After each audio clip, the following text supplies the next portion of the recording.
A changing of the guard after 10 years. South Africa's ruling party picks a new leader to replace Jacob Zuma.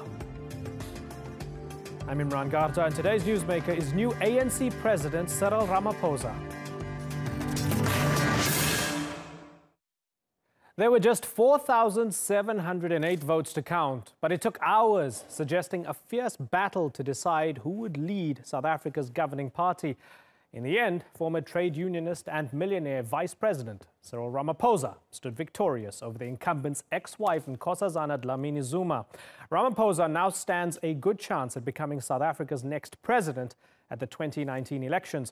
But the first task at hand may be to rebuild the ANC. The party of Nelson Mandela once liberated black South Africans from apartheid, but it's now mired in corruption and declining approval ratings. So will the party's new leader bring the change it needs? Shoaib Hassan reports.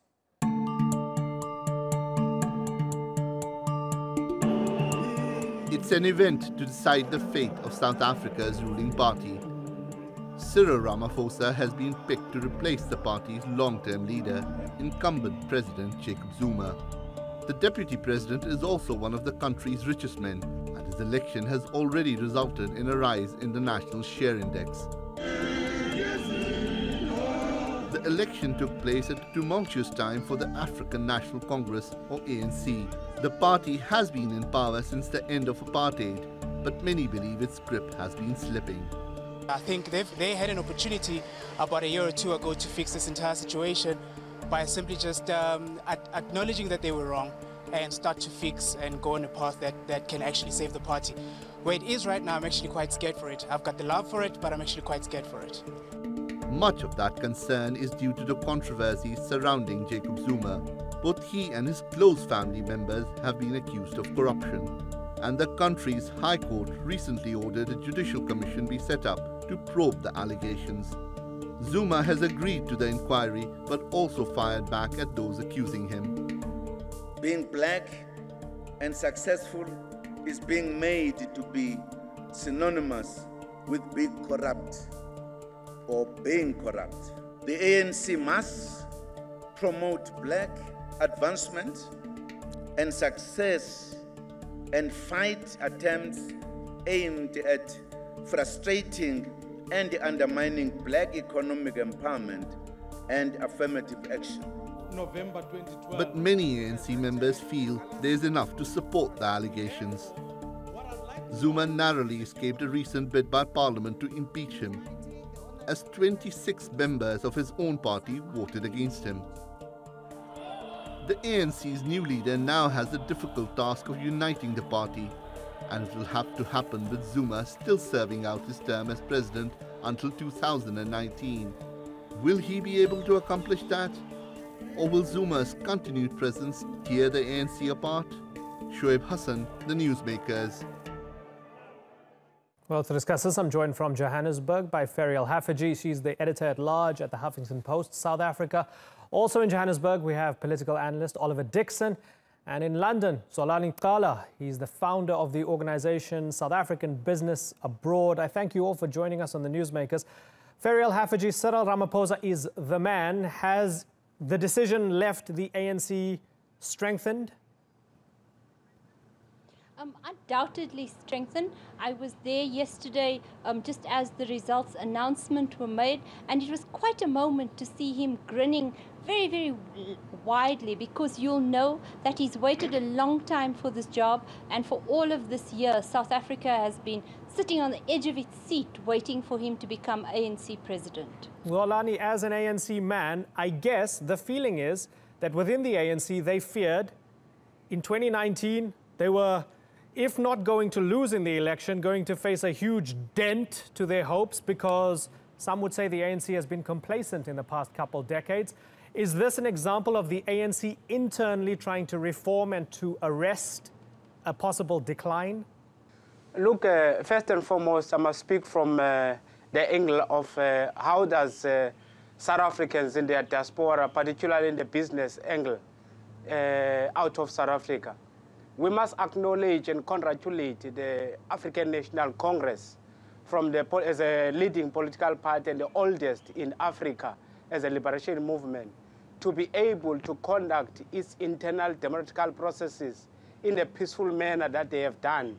They have demonstrated the highest level of morale throughout the 4 days in Johannesburg. I think for Africa, it's a serious indication to Africa and the international political parties that Africa can be able to conduct democratic processes peacefully without an interference of the Western people. And I think throughout what has been happening and the election, of course, of the experience Cyril Ramaphosa to be able as the president of the African National Congress, it indicates that the African National Congress is ready for business and change is about to take place. Oliver Dixon, given that Nkosazana Dlamini Zuma was seen as a continuation of President Jacob Zuma in her policies, and he endorsed her, if she had won, would that have strengthened the opposition, the DA and the EFF?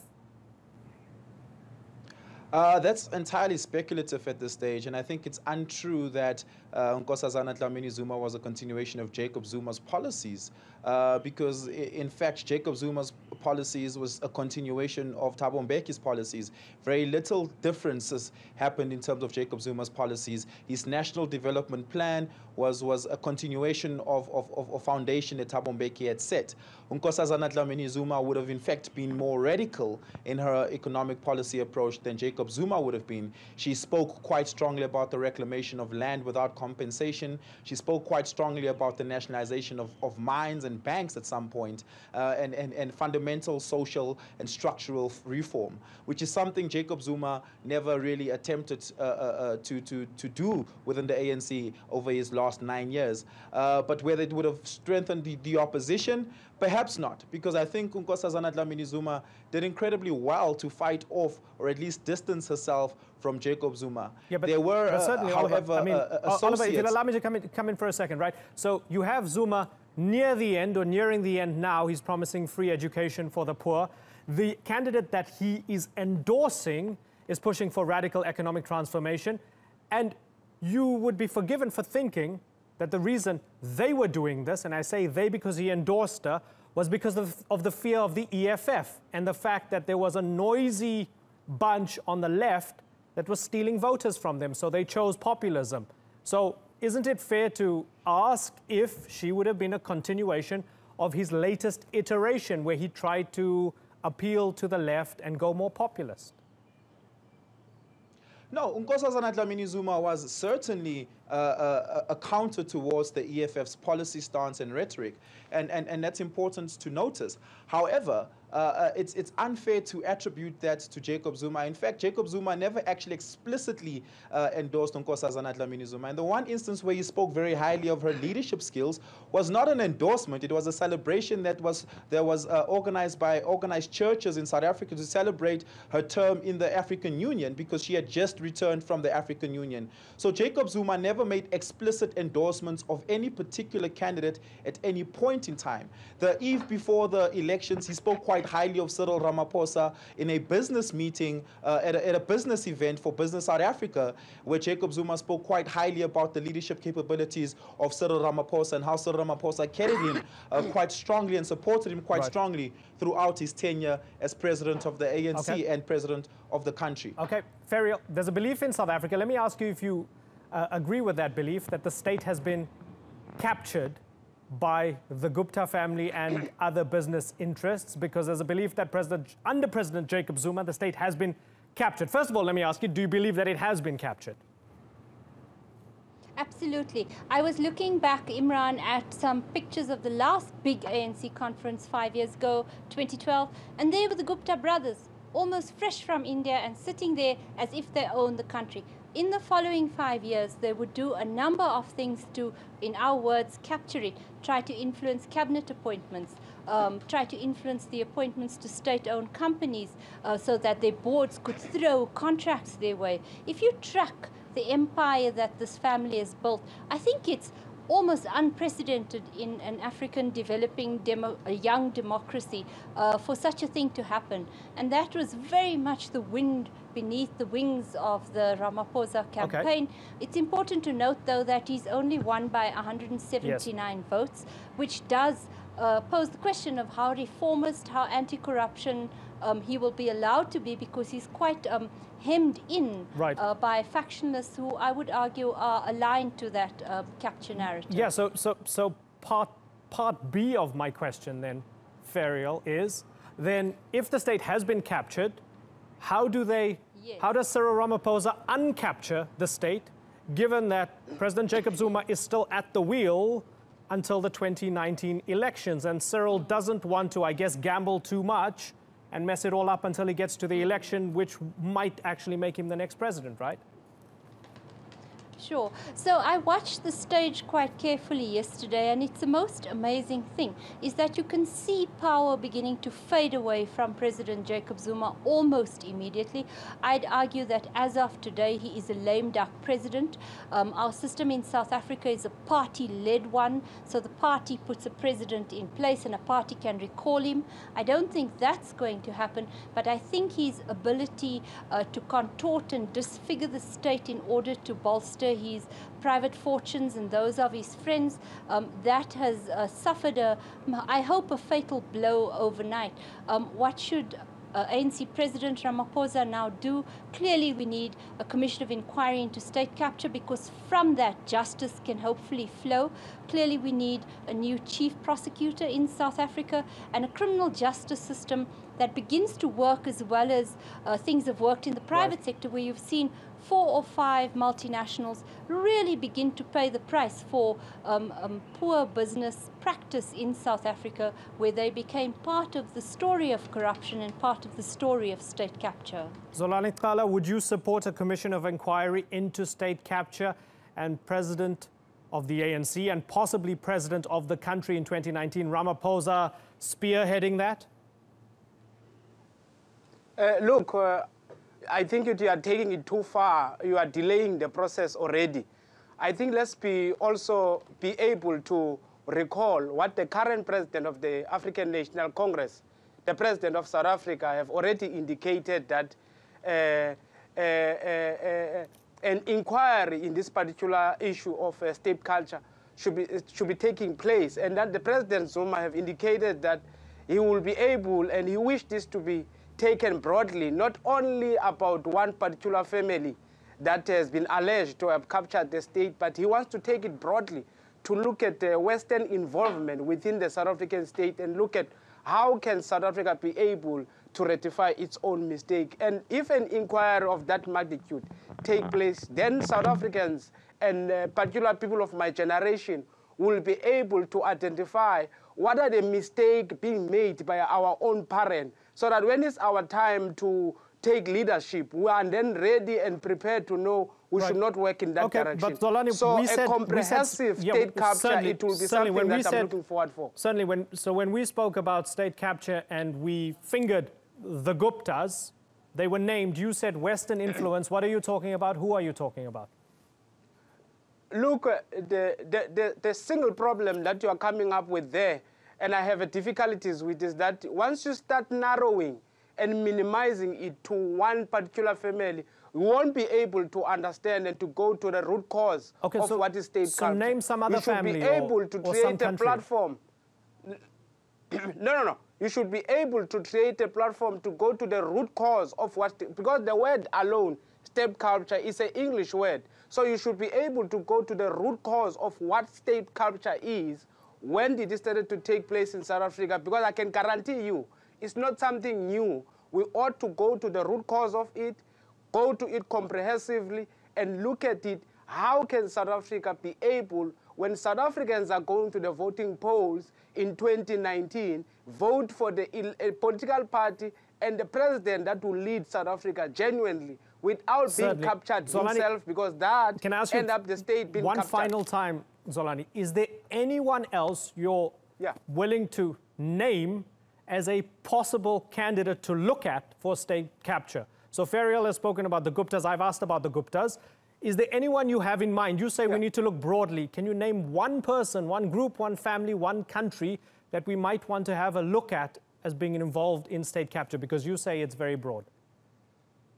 Yeah, look, your question is fair enough, and I acknowledge what you are coming up with. But I don't want to be leading the process. Okay. In South Africa, you ought to allow that the judiciary system to take a comprehensive review in this particular issue, and then once the report has been presented, then you will be able to. I don't want to lead the process. Okay, Let's I got it. allow the democratic processes to take its own course.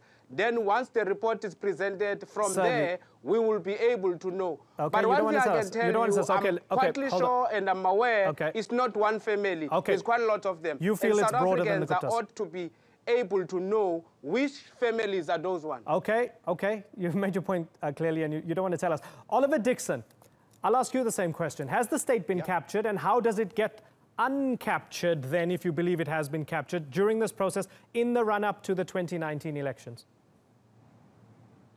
Ferial is incredibly correct. The state has been captured, but Xolani is correct as well. The capture of the state is not just by one family, and you asked him to provide you evidence. Here's some evidence. The night before President Jacob Zuma reappointed Pravin Gordhan for the second time, he was summoned to a meeting by the top CEOs of the top 5 banks in South Africa. Maria Ramos, the CEO of Absa Bank, which is an affiliate of Barclays Africa, summoned President Jacob Zuma and advised him on the reappointment of Pravin Gordhan. You may ask, does that qualify as state capture? To the current definition we have, yes, it does, because state capture, as we currently understand it, is a group of individuals, or an individual per se, who influences the decision-making of the president, particularly when that individual is not a member of government and has not been elected by the general public. So a state capture does extend as far as the financial sector, which has been found by international forensics organizations to have been playing in currency fixing, in deliberately manipulating the rand to the detriment of the poorest of South Africans. Let me then ask Ferial, given that the rand strengthened at the news that Cyril Ramaphosa was elected as the head of the ANC, the markets seem to like him. He's seen as a pragmatist. He's not seen as an economic idealist. He made tens of millions of dollars himself after being head of a mine workers union. Now, would there be a case on the other side from the Zuma faction to say Cyril Ramaphosa is status quo? He is a part of the old moneyed elite? I think that certainly the markets have been waiting all year, sitting on lots of investment billions, very skittish about all the allegations that have come up this year, and including, like I said, 4 Western multinationals right in the center of the story. So yes, they were waiting for good news, and for good news for them meant Cyril Ramaphosa. Is that a mistake? I'm not sure. I feel like he is hemmed in, but the proof of the pudding is going to be in how he signals what he's going to be doing from today, tomorrow, his first big speech in January, and then to look what does our State of the Nation address look like in February, and what does our national budget look like again later in February. I think we could have nebulous debates about whether the currency's been shorted or not, but the reality of South Africa is 1 in 2 of our people are unemployed, and 1 in 2 are also poverty-stricken. And for me, what we require now is pragmatic leadership that has its eyes only on the poor and only on the unemployed. Oliver Dixon, the party had in the past forced out a president, Thabo Mbeki. Is it likely that Cyril Ramaphosa would force out Jacob Zuma before the elections? It's unlikely, but you certainly will see a vote of no confidence come February when Parliament reopens, and come January, in fact, when Parliament reopens. The opposition parties would be very eager to put down a vote of no confidence. They may have a greater chance of success at this stage, but Jacob Zuma enjoys 80% of support in his own caucus. 80% is a significant number at this stage, so I don't see it dipping anything below 60% at this stage. Cyril Ramaphosa wouldn't attempt, I think, to try and oust Jacob Zuma at this time. They may have discussions behind closed doors where Cyril Ramaphosa may plead to Jacob Zuma to make an early exit, and Jacob Zuma would orchestrate the exit by himself, if anything at all. But Cyril Ramaphosa wouldn't attempt to do that publicly. However, and importantly here, Jacob Zuma has great support in the newly elected top 6. That's to say, Ace Magashule and Paul Mashatile are great supporters of Jacob Zuma, has vowed their support for Jacob Zuma, and they would block any such attempt, if any at all, by Cyril Ramaphosa. Yeah, that's an interesting point that you make, and I'm glad that you did. Unfortunately, I've got to move on. So Absolutely. Oliver Dixon, Ferial Hafaji and Golani Kala, I thank you all for joining us here on the Newsmakers.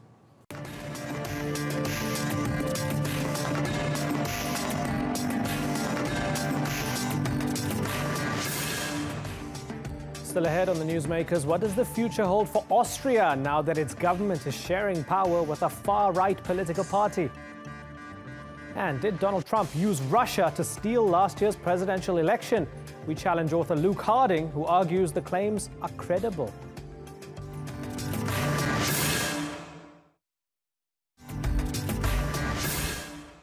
Austria's 31-year-old chancellor has become the world's youngest leader, and Sebastian Kurz came to power by striking a deal with the anti-immigrant and anti-EU Freedom Party. The move makes Austria the only Western European government with far-right politicians running it, and riding on a wave of populist support. Their aim is to get Austria out of the European Union and keep refugees out of Austria. So how far can they advance their agenda? Basil Rehan takes a look.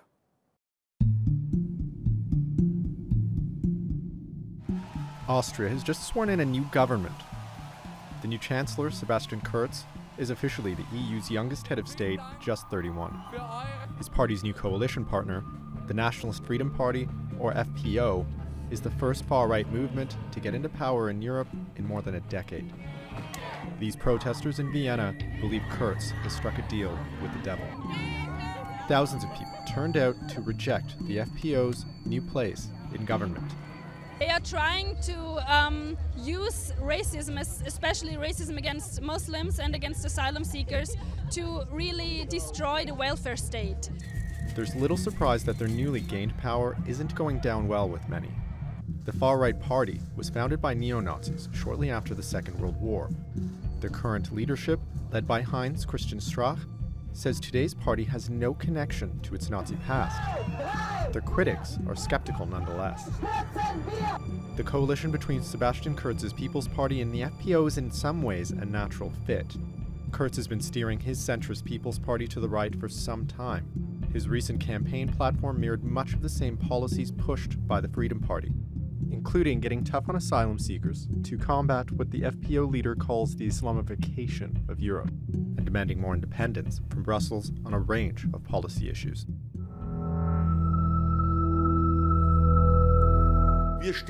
We stand by the European Union. We stand by Europe's plan for peace. We see one or other positions developing and different positions which we will naturally evaluate and also look for partners here and there. That is part of the democratic game and reality. The FPO's rise to power has become a new source of anxiety across Europe. The last time the party came to power, in 2000, the EU slapped sanctions on Austria. A lot has changed since then. Largely spurred by the refugee crisis, right-wing parties have made gains across Europe. So we're not likely to see sanctions against Austria this time around. The nationalist FPO is also Eurosceptic, and it's long called for an end to more European integration. The threat the FPO poses to Austria's EU membership seems real. So much so that Austria's president wouldn't swear in a new government without a guarantee they would not call a Brexit-style referendum. While that concession has been secured, there's still the issue of European security. The FPO now controls almost all of Austria's security apparatus, including the Interior and Defense ministries. So it will play a major role in shaping how Austria participates in an evolving EU defense strategy. The FPO has a cooperation agreement with President Vladimir Putin's United Russia Party. That is already raising concerns about intelligence sharing among some of Austria's European partners. Austria's new coalition government has also rejected Turkey's ongoing bid for EU membership, creating renewed friction with a NATO ally that has played a key role in curbing Europe's migration crisis. The question now is how much Austria's new coalition will be able to steer Europe, and whether the direction it takes will be towards reform or disaster. Basil Rehan, The Newsmakers. And to debate this, I'm joined from Vienna by Christoph Matznetter. He's the chairman of the Social Democratic Party. In London, we have Robert Oles. He's the director of the Bruges Group, an independent think tank. And in Berlin, Politico's chief Europe correspondent, Matthew Karnichnik. Gentlemen, I thank you very much for joining us. Christoph, let me begin with you. Why did Sebastian Kurz choose the far right and not you not those who are left of center? The story goes back to the year 2015. After the big wave of refugees coming through Austria, many of them in the direction of Germany, the opinion in the population has been more problematic than before in their acceptance of foreigners and aliens.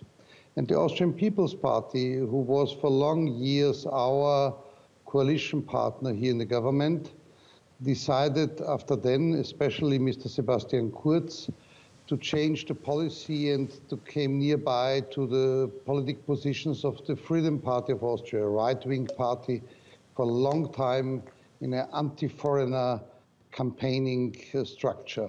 So in the election campaign of this year, both Sebastian Kurz, who is now since yesterday Chancellor of the Republic, and also Mr. Strache, who is now the Vice Chancellor, had the same, nearly the same positions in the election campaigns.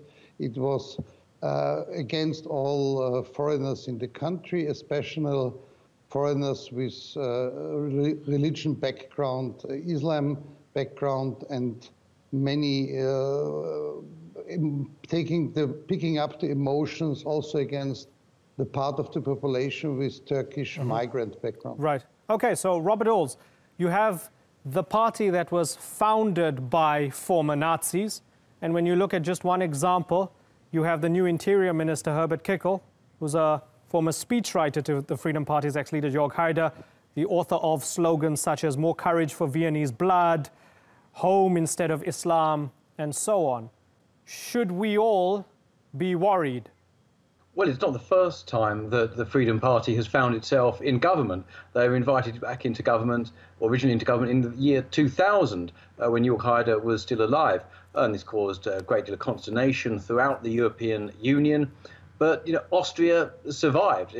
Of course, we're now in a situation where, largely as a result of the migrant crisis and policies which have been conducted by other countries, namely Chancellor Merkel of Germany, Austria found itself with a massive influx of migrants, often passing through the country to get to Sweden or to Germany, and this created a great deal of alarm in, of course, Austria. So people were then in the situation where they went to the extremes. This is what happens if, indeed, policies are enacted that the population of a country are opposed to. That's not to endorse it, to endorse what has happened, or to endorse people in voting for the Freedom Party. But whilst the politicians have a cabal, we heard about how the centre-left and the centre-right would normally form a government, form a coalition. It doesn't really matter how people vote if indeed the same policies are enacted year on year, and if other countries in the European Union insist on a nation taking migrants, then people will resort to the extreme. And that's regrettable, but we need to understand that without... Okay, cool. You're contextualizing it, and I'm grateful that you are. Matthew, I'm glad also that Robert brought up 17 years ago, because 17 years ago it happened. They were in government. The rest of Europe freaked out and froze them out, essentially. We haven't seen any sort of indication that the same might happen this time around. So what does it tell us about the difference between Europe of 2000 and Europe of 2017?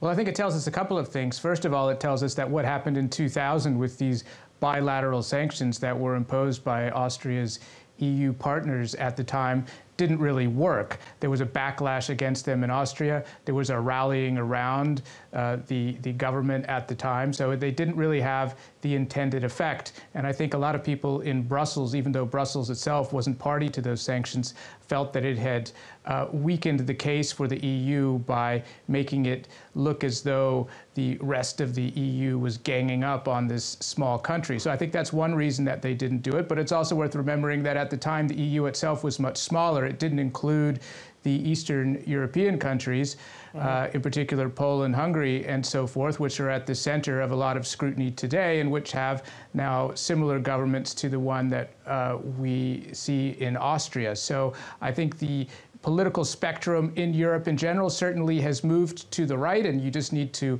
look, obviously, to France, to what's happened there with the Front National and so forth.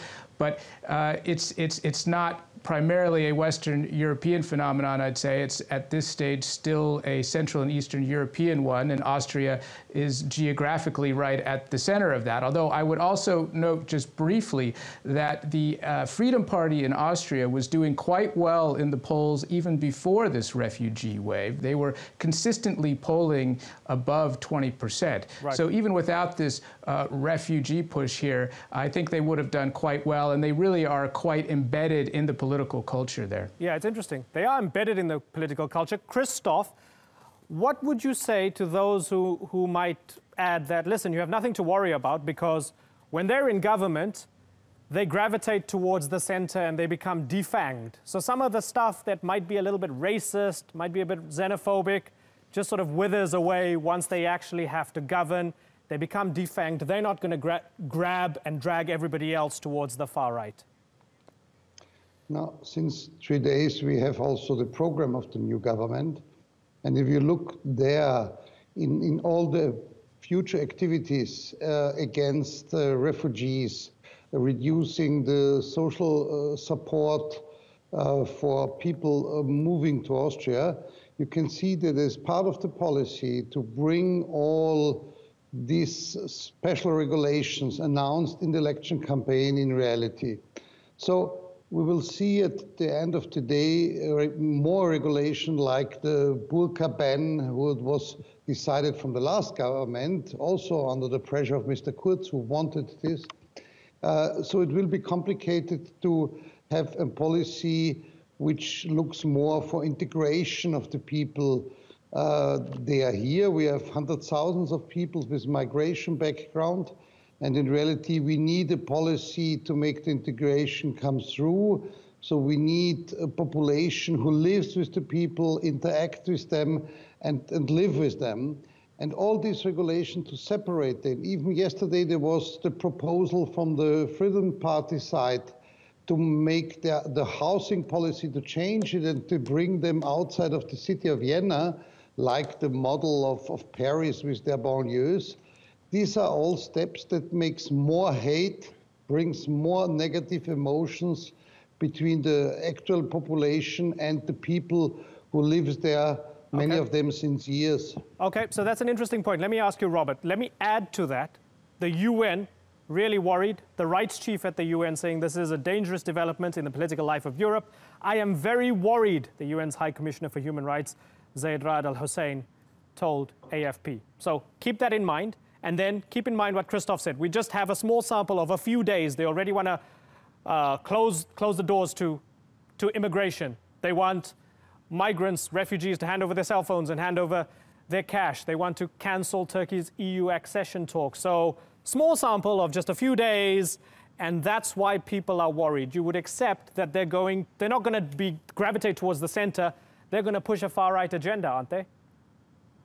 Well, it's interesting how this is described as a far-right agenda. When there's migration, there's always push and pull factors. Migration needs to be controlled. And whilst countries have these pull factors of welfare benefits, generous welfare benefits, then more people will just be encouraged to make crossings across often international boundaries, of course, and even across seas, dangerous journeys, using people smugglers, organised crime. We don't know who exactly is being let in.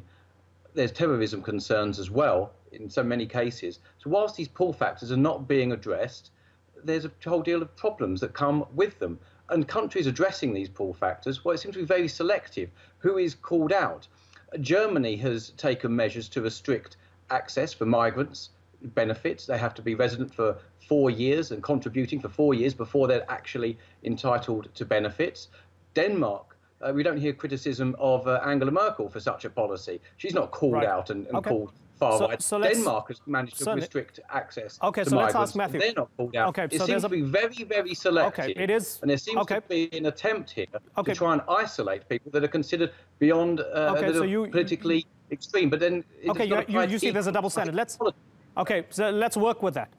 Matthew, Robert sees that as a double standard. And might it be true that because of, for example, Germany's policies, that's why Austria has to do what it has to do? It might be unpalatable to Berlin and others, but Austria has to take care of itself because Germany has been leading the way with destructive migration policies? Clearly, Austria is a sovereign nation and it has the right to do whatever it thinks is necessary here as long as it conforms with EU regulations and its international obligations. And I think that it's a good point that the Germans have also enacted measures that would allow them to read refugees' cell phones, for example, to download that data if there's some question about their actual identity and so forth. I think the problem, though, with using the word far right is that if you limit it to this issue of immigration, you might find that the Austrian position, this new government's position, is quite similar to what we've seen elsewhere in Europe, even in Western Europe, even in Germany. But if you look beyond that, there are certainly aspects of the Freedom Party. Its flirtation with anti-Semitism, for example, the language that it uses to describe foreigners, the way that it describes Islam and so forth, that I think that there's no question over the decades that this is a far-right party, and in my view is really the most successful far-right party that we've seen in Europe. Christoph, if they set the wheels in motion for Austria to leave the European Union, would you be able to live with that? No, I think this is not the question. One thing was clear, and it was also the position that our federal president, Mr. van der Bellen, who came before from the Greens, was clear. It will have only an Austrian government with a clear pro-EU position. So even the possibility to make an exit, so people's decision about the membership is not possible by the governmental program. So here I'm not afraid. And please continue. Please continue. The big problem is also that the storytelling about what's happened in Europe is more and more not on the facts there. For example, the new Chancellor, Sebastian Kurz, talks every time that he was the person who closed the Balkan pass for the refugees. All people in Europe knows that in reality this was a common action of the Chancellor Angela Merkel from Germany and President Erdogan with this agreement to hold back the refugees in the Turkey side. But however, even in the election campaign, it was the big success of Mr. Kurz that he has closed this pass for the refugees. And you see in this story that the policy like done with Donald Trump to make new facts and to make his own history and his own story will be more and more. And we have seen this at the side of Mr. Orban in Hungary. This is a policy only looking for the votes in the internal campaigns and not respecting realities and international situations. Robert, they're pushing fake news. That's why they're getting people to vote for them. Well, saying that the first time, this is apparently the first time that politicians have claimed credit for things they haven't done. You know, this is breaking news. You know, it was ever thus in politics. Trust me. It's we're well aware people do not trust their politicians. That's perhaps one reason why they're turning to new parties and dare I say at the extremes and various levels, because politicians often make promises and claim credit for things they don't actually control. But what we need to remember is the European Union. It has an external border. It's tried to stop migrants coming from Turkey to Greece. It deployed Frontex, its border agency, to control the border with Greece on the Aegean. It's tried to stop people leaving Greece to get to Macedonia.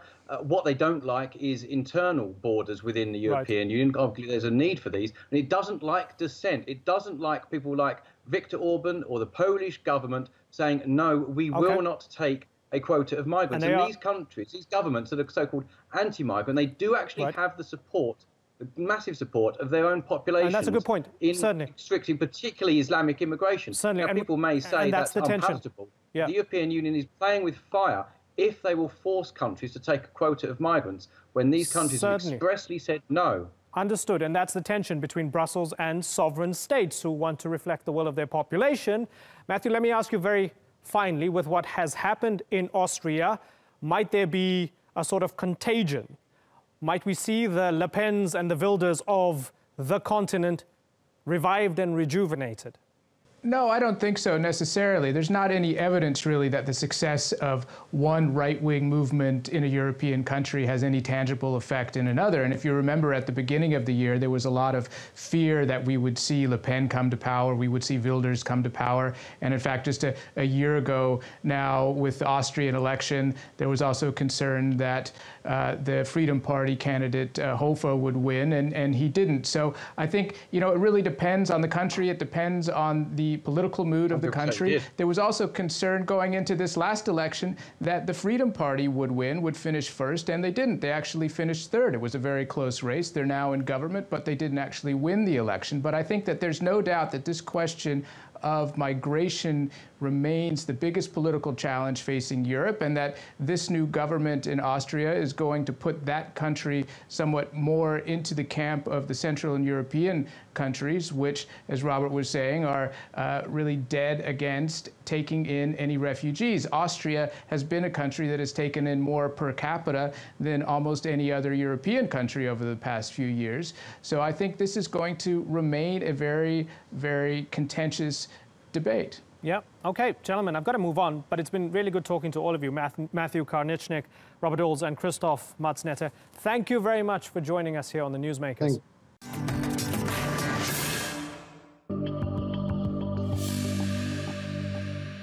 This is all invented by the people who oppose Trump to give his work an illegitimate character. This is strange for me, if I'm absolutely honest with you. The people who do this do it as if they are unaware that they are dealing a blow to the state of domestic politics in the country.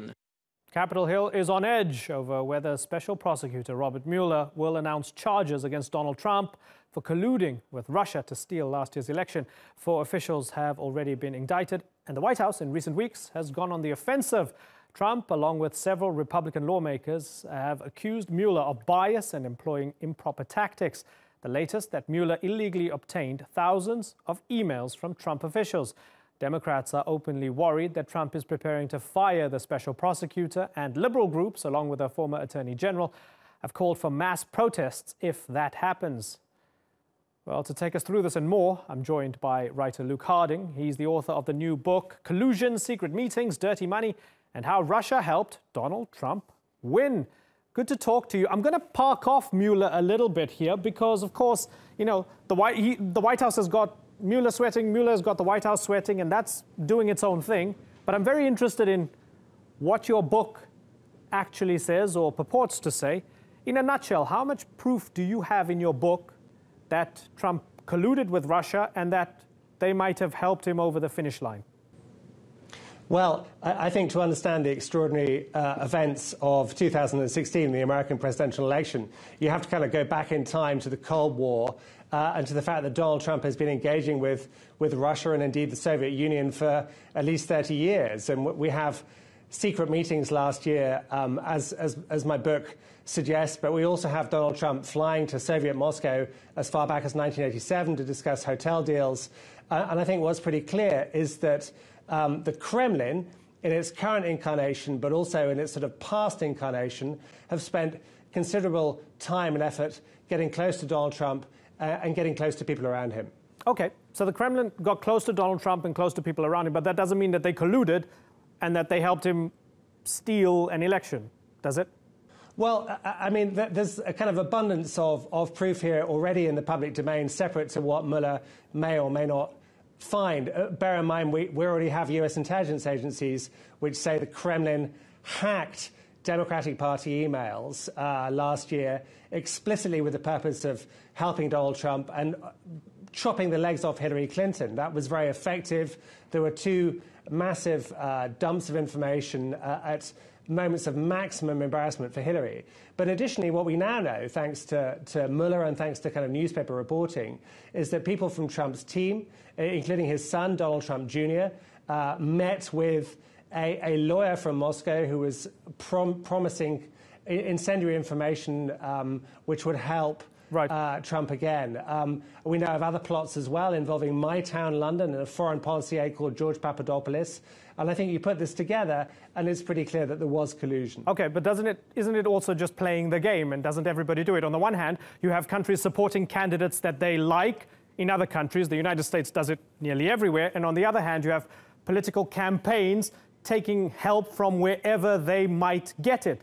So the Clinton Foundation got money from the Saudis over the years. If she had won, would we be saying that the Saudis helped Clinton over the finish line and that she colluded with them? I think this is a false comparison. What we're talking about here is with Watergate, with the famous scandal that brought down Richard Nixon, and the cover-up afterwards in the 1970s, we had one group of Americans smearing another group of Americans, Republicans smearing Democrats, if you like. What we now have here is something totally different. We have one group of Americans, Donald Trump and his entourage, essentially kind of inviting in assistance from a foreign power, from a powerful sovereign state that has traditionally been very hostile to Washington and moreover, which is led by a former KGB guy, right, a former sort of Secret Service guy. And that's completely different. A lot of people hack information. That's happening all the time. But I think what we saw last year was a deliberate attempt to shove this stuff into public space and to influence the election result. OK. Look, even if everything in your book is absolutely solid, would you accept that within the zeitgeist within the US right now, particularly amongst liberals, amongst Democrats, there's a bit of Russia hysteria and Trump denial? So there's a feeling that Americans couldn't possibly have voted for Trump of their own volition, so Russia must have helped him do it, and therefore we are absolved of bringing this odious character in their eyes to the White House. And would you accept maybe that things like your book would be used as a tool in order to advance that agenda? You're right, insofar as millions of people voted very sincerely for Donald Trump. We have to acknowledge that he had enormous kind of grassroots support from people who were fed up with the establishment and fed up with what you might call austerity after 2008. That's correct. But also we have to acknowledge that Russia did play a role, that Robert Mueller, the special counsel, is investigating that. And the role was to really kind of exploit these divisions in American society between the coasts and the center, between liberals and progressives. And this was done for Russia's own purposes. The goal ultimately in Moscow was to kind of weaken America, to make it inward-facing, to ensure that Hillary lost. And also Vladimir Putin wanted very much for Donald Trump to repeal sanctions imposed on Russia in 2014. Now, that hasn't happened, but America is in turmoil. And I think we have to acknowledge that both things can be true. People could have voted for Donald Trump because they believed in him, but at the same time, Russia gave Trump a push at the end of the day. Yeah, and you're saying those sanctions weren't repealed, which brings to mind Christopher Steele. So as far as I understand, I haven't read your book. I'm sorry, I will. Christopher Steele's dossier, the former spy, is included, I guess, in your book, and I think you've spoken to him as well.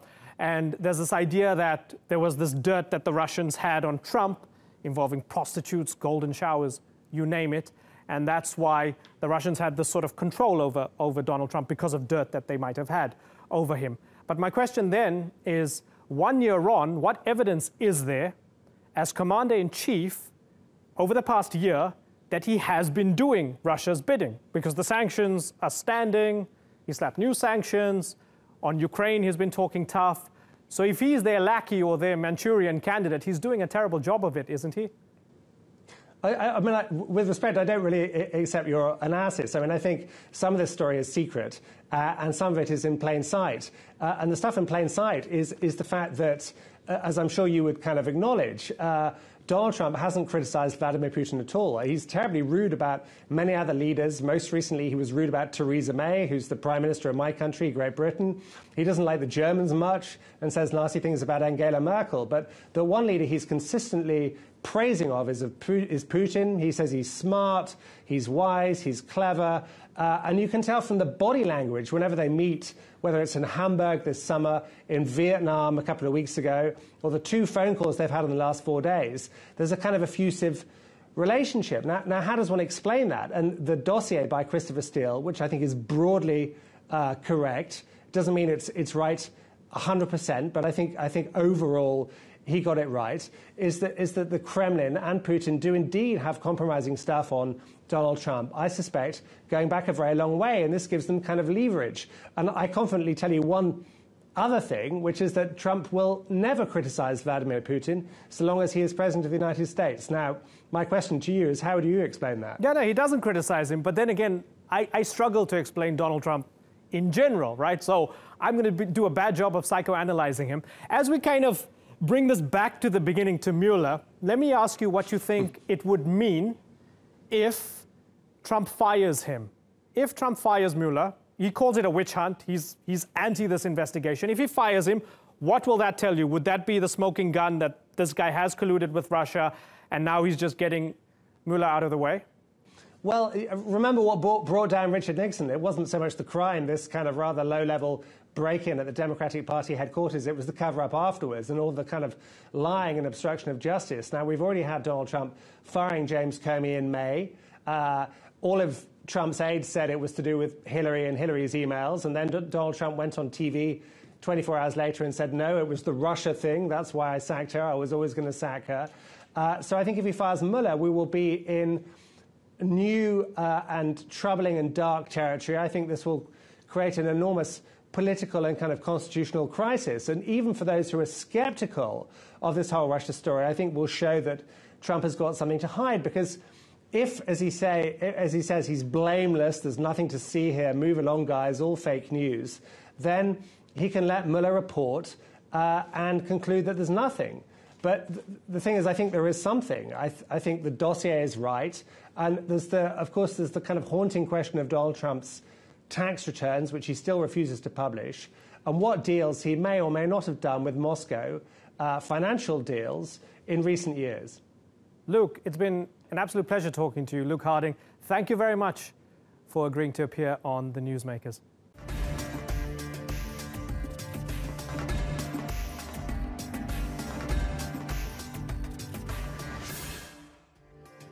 That's all for this edition of the Newsmakers with me, Imran Garda. You can check out more of our stories on YouTube, Facebook and Twitter. Remember to like, follow and subscribe.